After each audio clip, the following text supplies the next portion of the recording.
Good morning, students. In our previous class, I have explained you about noise and what are the different types of noises, right? So in today's class, we will see some basic definitions of a different terms.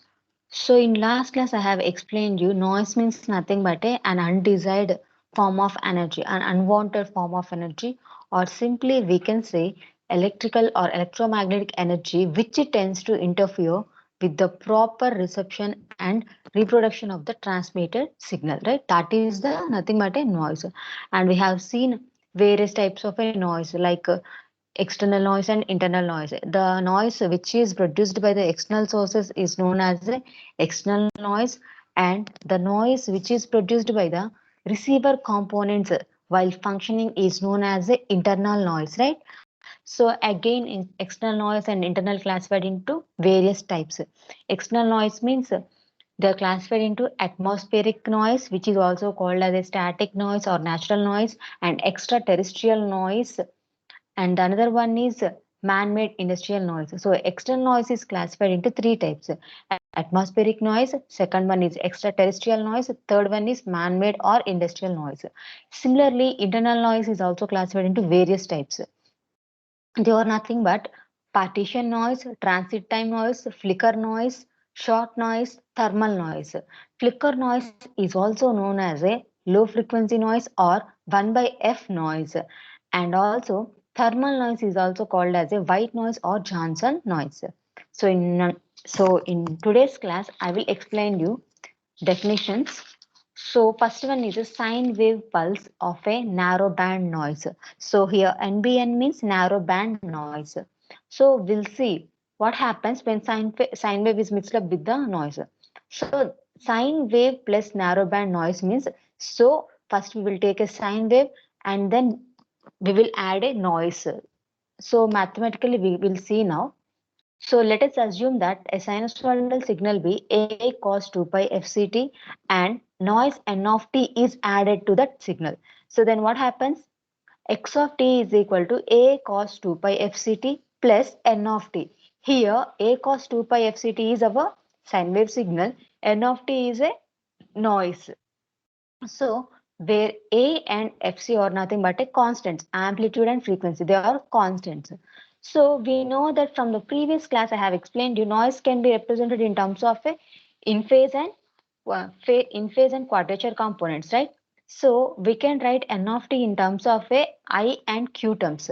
So we will write in next step we will write A cos 2 pi FCT plus in place of N of t I am representing it as an a in phase and quadrature components. I am representing the noise in terms of in phase and quadrature components as we have discussed in the previous class. So I am writing it as plus ni of t cos 2 pi fct minus nq of t sin 2 pi fct. So in next step, I am taking cos 2 pi fct as a common. So what happened? A plus, so in first term we will get a plus, in second term we have a ni of t. A plus ni of t into cos 2 pi fct minus n pi of t into sin 2 pi fct. So we will just assume A plus ni of t as a ni dash of t. The probability density function of a band noise can be given as f of n is equal to 1 by square root of 2 pi sigma square e power minus r square by 2 sigma square. So this is the joint probability density function of a r and pi is given by f of r comma pi of r comma pi is equal to r by 2 pi sigma square into e power minus of r square plus a square minus 2ar cos pi by 2 sigma square. So we can write f r of r is equal to integral 0 to 2 pi f r of f r comma pi r of pi d pi. So we will just represent the f r pi function.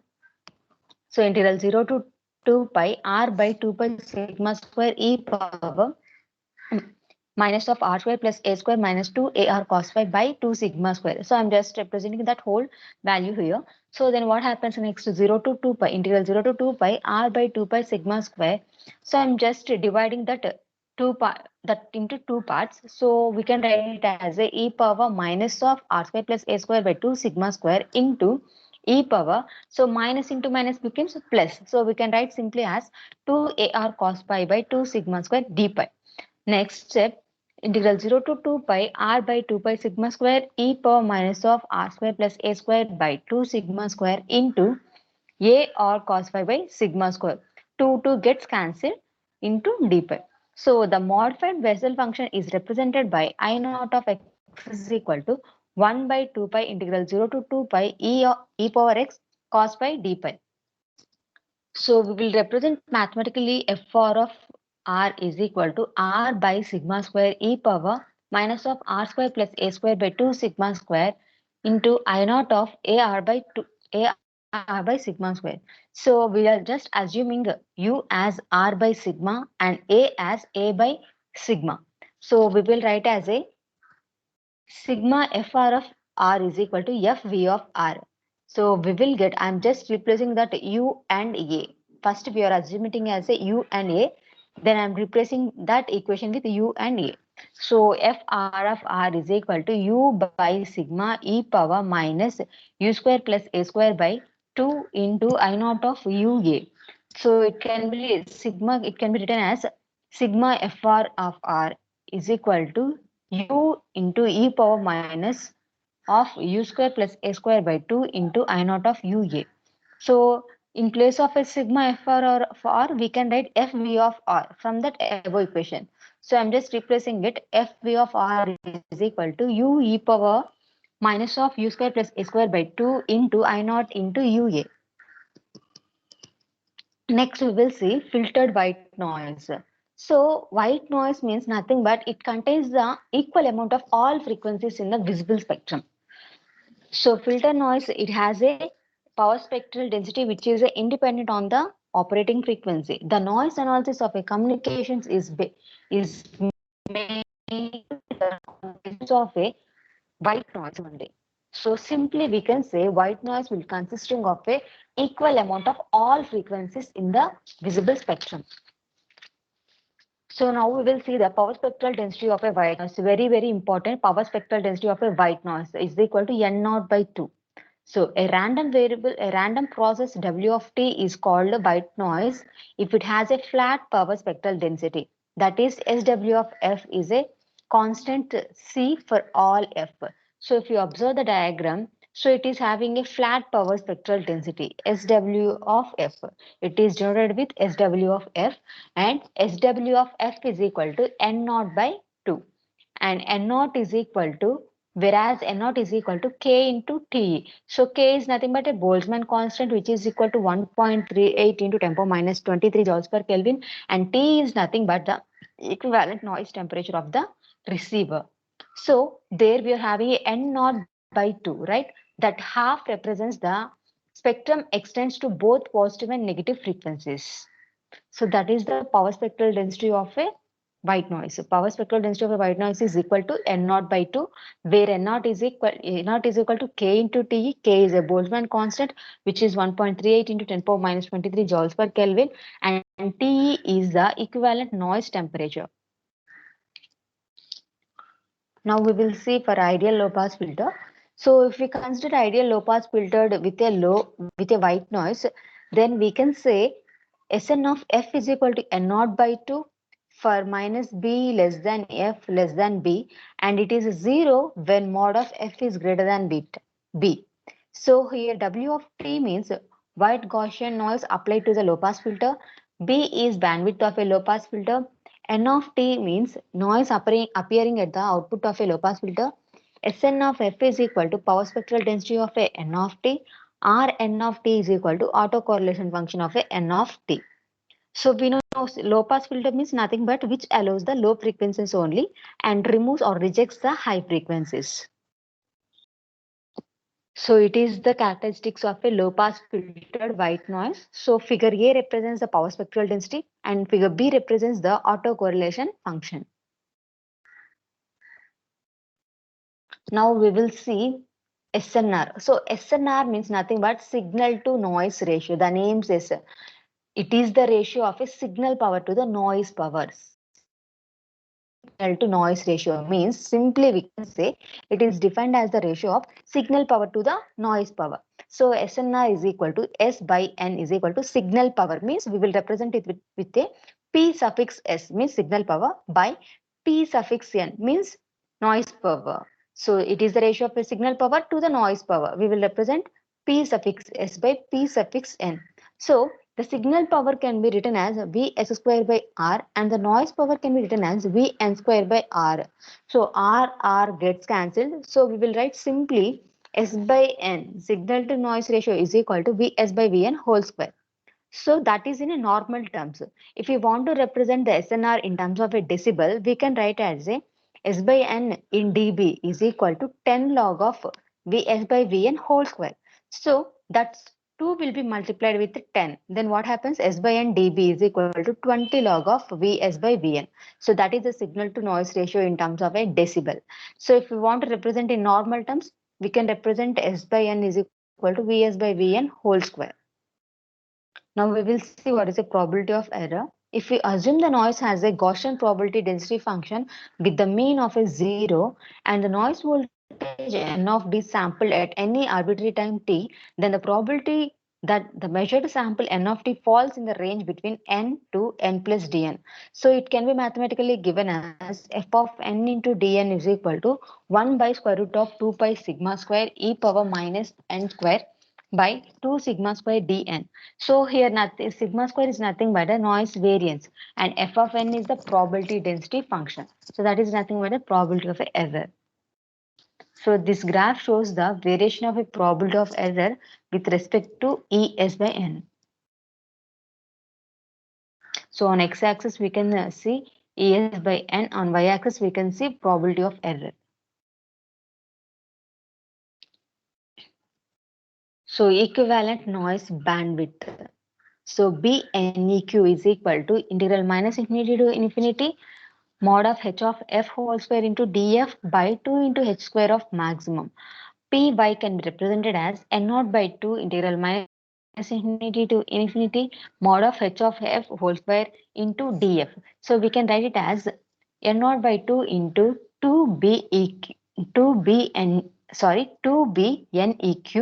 into h square maximum. So we can write why, because 2 gets cancelled, so we can write simply as n naught into bneq into h square maximum. So thus we can given bneq, finding the output noise becomes a simple task. So it is the representation of a bandwidth, equivalent noise bandwidth. Now we will see the noise figure. So noise figure means nothing but it is the ratio of the available signal to noise power ratio at the input to the available signal noise power ratio at the output. So at the input side to the at the output side. So it is the noise figure. Now we will see the noise factor F of an amplifier or any network is defined in terms of a signal to noise ratio. So what do you mean by a signal to noise ratio? Now only I said signal to noise ratio means nothing but it is the ratio of a signal power to the noise power. So noise figure can be represented as F is equal to available signal to noise power ratio at the input to the available signal to noise power ratio at the output. So we can write SNR at input by SNR at output. So we know the formula for SNR, right? So signal power by noise power. So we can represent P is equal to PSI by PNI. So PSI means input side signal power. PNI means input side noise power divided by PS naught by PN naught means signal power at output side by noise power at output side. So we will represent F is equal to PSI by PNI into PN naught by PS naught. So if you observe the block diagram here, so input is a S by N in and output is signal to noise ratio output. So that is in between you are having an amplifier. And we also know the available power gain G can be given as G is equal to signal power at the output by signal power at the input. So we can simply write G is equal to PSO by PSI. PSO means signal power at output side. PSI means signal power at input side. So from equation 1, we can change it as So what is equation number? If you observe here, it is equation number 1. So from equation number 1, we can write it as F is equal to PSI by PSO into PNO by PNI. So in place of PSO by PSI, I am just replacing with the G. So what happens then? F is equal to 1 by G into P N0 by PNI. So we can write it as P N0 is equal to F into G into PNI. So that is the noise figure. Now we will see effective noise in temperature. So we can say it is the temperature at which the noise generated from the source resistance is equal to the system noise. So here T means environmental temperature, which is measured in Kelvin, and N is nothing but noise power, which is measured in watts, and K is a Boltzmann constant. We know the value 1.38 into 10 power minus 23 joules per Kelvin, and B is equal to total noise factor, which is measured in hertz. TE means equivalent noise temperature, and F is a noise factor. So formula is T is equal to capital N by KB, and TE is equal to T into F minus 1, and F is equal to 1 plus TE by T. Now we will see baseband system of a channel noise. So it is the last definition. We will see what is the definition. Baseband system of a channel noise. So we know that whenever we transmit a baseband signal without modulation, we can call it as a baseband communication, right? So here what happens is baseband systems is transmitting a signal without modulation, and this mode of communication is suitable for or a pair of wires or optical fibers or a coaxial cables.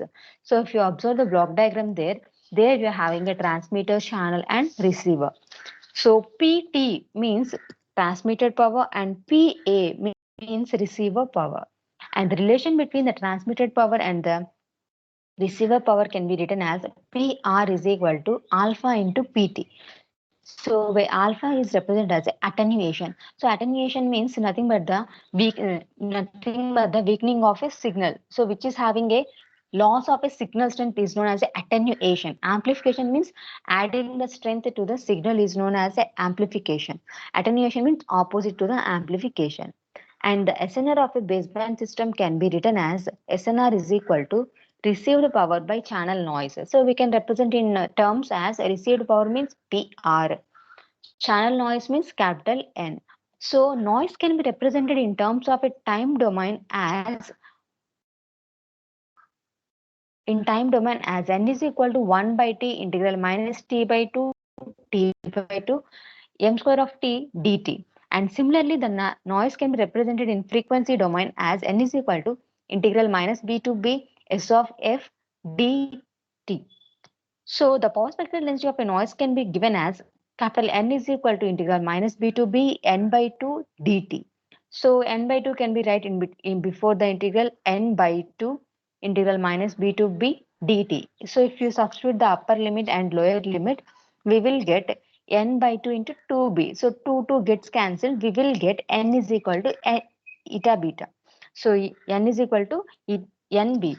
So we can simply write it as SNR is equal to PR, which is a received power by capital N. Sorry, it is not N here, it is eta here. So we can represent it as PR is equal to eta B. So that is the baseband system with a channel noise. So it is the final formula for the baseband system with a channel noise. So that's it for the today's class. Thanks for watching.